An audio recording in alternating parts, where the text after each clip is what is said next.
Hi and welcome to the channel. This is Bolaji Diwali here, and you're welcome to another great episode in our tutorial. Okay, so we'll be talking about permutation and combination today, and I'd like to quickly introduce this topic. Permutation is an arrangement of objects in a specific order, while combination is a selection of objects in no specific order. Now, let's say we have the letters A, B, and C. We want to see how we can arrange this in a specific order. It is given by the permutation formula, which is n perm r equals n factorial over n minus r factorial. Since we have three letters, this is going to be 3 palm, but making three selections at a time or three arrangements at a time, which is going to be 3. That will give us 3 factorial all over 3 minus 3 factorial.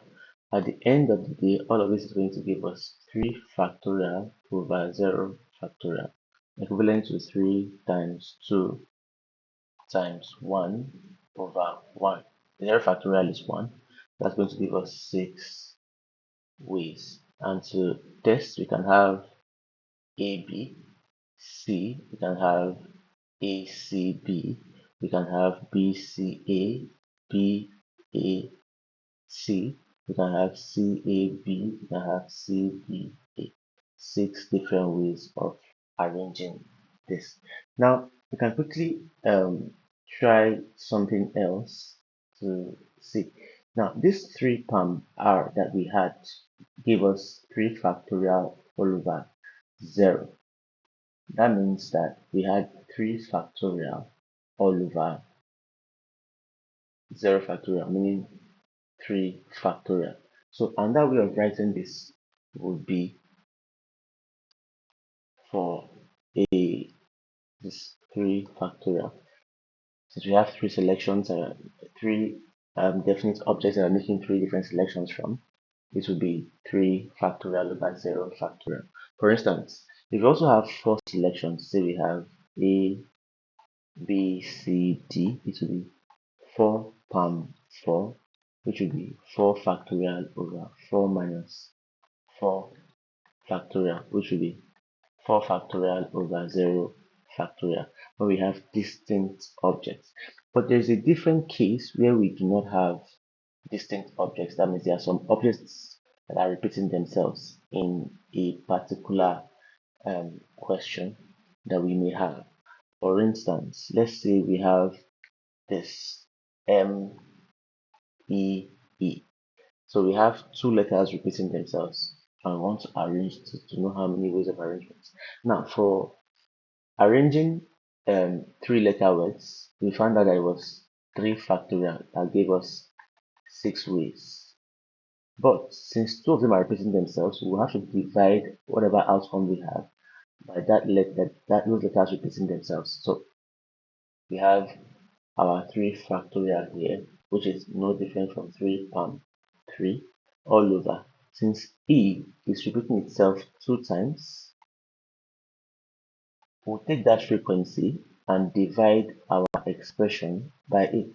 So at the end of the day, we have 3 times 2 factorial over 2 factorial, giving us 3 factorial. So let's quickly test this. We have MEE, 3 ways. So we have MEE, we have EME, and we have EEM.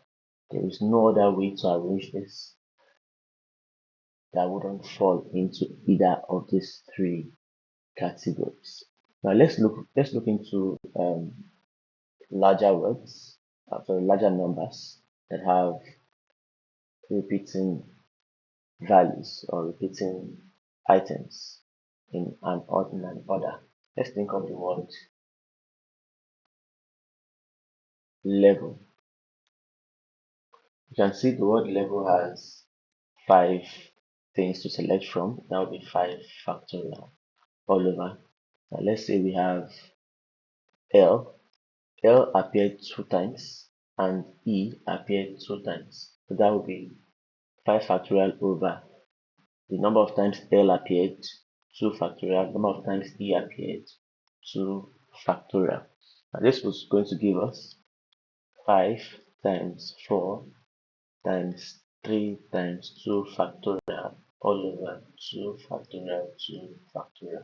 2 factorial cancels 2 factorial. 2 factorial is 2 times 1, which is 2. And we can cancel 4 here. We have 2. This is going to be 10 times 3, which is going to give us 30 ways. This is quite different from combination in the sense that combination is more of a selection than an arrangement. Now, in combination, the order does not matter. For instance, let's say we have 5 people, A, B, C, D, E, and we want to make a committee where we have 3 persons. We can choose these 3, we can choose this 3, we can choose this 3, we can choose this, this, and this, we can choose this, this, and this. The order doesn't exactly matter as long as we have 3 persons in the committee that we are choosing. So that's the thing with combination. So combination has a formula of n combine r, which is n factorial over n minus r factorial, which is basically n palm r over r factorial equals n combine r. So this is basically the same as the one above, because there are some questions where we may not have may not be opportune to use this formula directly. We might be given the permutation of a specific number of persons to find a possible combination. So now we have this. Okay, we have this. Let's say we want to make a committee of 3 persons. That would be 5 combine 3, which is 5 factorial over 5 minus 3 factorial 3 factorial. This will equal to 5 factorial over 3 factorial 2 factorial, equivalent to 5 times 4 times 3 factorial over 3 factorial times 2 factorial. 2 factorial cancels 4. We have 2, and 3 factorial cancels 3 factorial. So at the end of the day, we have 10 ways of selecting that committee. Right. So the major difference between permutation and combination is the fact that permutation is ordered. That means the order matters, while in combination the order does not matter. In permutation it's about arrangements, while in combination it's about a selection, not an arrangement. The order doesn't matter in combination. Alright, thank you very much. See you in subsequent videos. Thanks. Bye.